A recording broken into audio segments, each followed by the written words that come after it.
Good morning guys. So for the past weeks ay nag-introduce tayo ng pagbenta ng mga 1 month old na CCU, and then nagbenta din tayo ng 1 month and 2 weeks na CCU. So maganda yung feedback ng ating market sa CCU.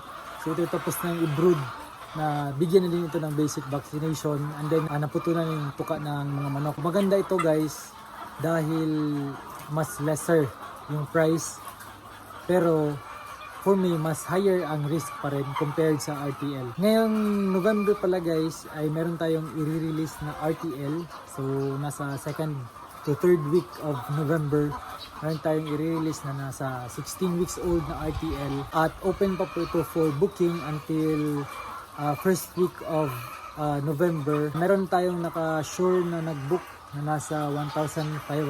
Meron pa tayong mga availables dyan sa ating grower building na pinapalaki ng mga manok. So guys, mostly yung nagpabook sa atin ay yung dati nating mga suki, and then dagdag lang ng flocks nila o dagdag lang ng number of heads nila para in preparation para sa December. Dahil ngayong December, we expect na it will triple or it will like sobra talagang dami o taas ng demand ng itlog. Dahil ngayon pa lang guys ay medyo kulang na talaga yung itlog na napuproduce natin dahil sa sobrang taas ng demand. May mga backlog orders pa tayo na hindi na serve dahil sa kulang talaga yung supply. And then yung RTL natin na i-release sa November ay mag-e-drop yan sa mga first week of December, hopefully. So makakahabol pa yan sa mataas na presyo ng itlog, sa mataas ng demand ng itlog.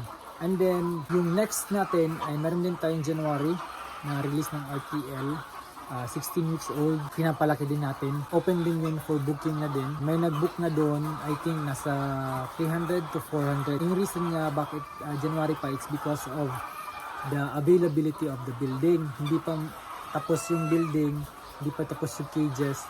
And then ngayong mga darating na months ay maraming holidays. So sure daw siya na yung mga karpentero niya, yung mga plumber and electrician ay hindi pa available ngayong months. Tsaka may ano pa din siya, may travel. Kaya January na lang yung pinabuk. Sa mga gustong maghabol ng RTL ay open pa po kami for booking.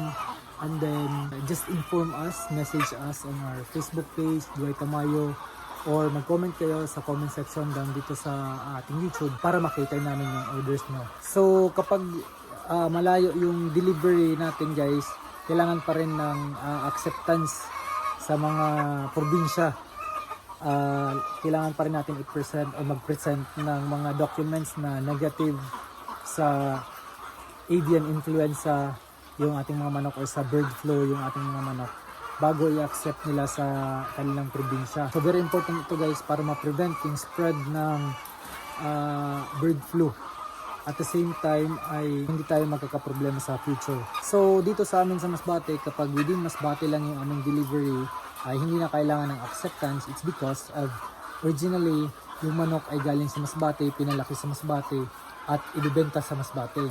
So wala nang problema yan. Kung mag-deliver kami sa other places or other provinces na kailangan talaga ng acceptance ng Provincial Veterinary Office para madali yung kanilang monitoring at sigurado na walang sakit yung mga manok bago ipasok sa kanilang probinsya. So ngayon guys, kapag may nagbebenta sa inyo ng mas murang RTL ay most probably hindi yan kompleto ng vaccine at hindi yan nag-undergo ng mga test. So very important na dun kayo sa mga reliable source or suppliers ng mga RTL bumili para sigurado kayo sa quality ng inyong mga manok. So dito sa amin guys, yung kagandahan naman kapag sa amin mga is meron kaming mga service after sales na tinatawag, no. Kapag may problema yung mga manok nyo na galing sa amin, automatically alam namin kung ano yung ito-troubleshoot.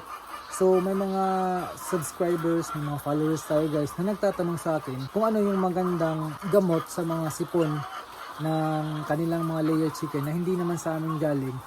Medyo nahihirapan tayo pag troubleshoot nun guys dahil hindi natin kabisado yung vaccination program, yung medication program, even yung breed ng mga manok ay hindi namin alam.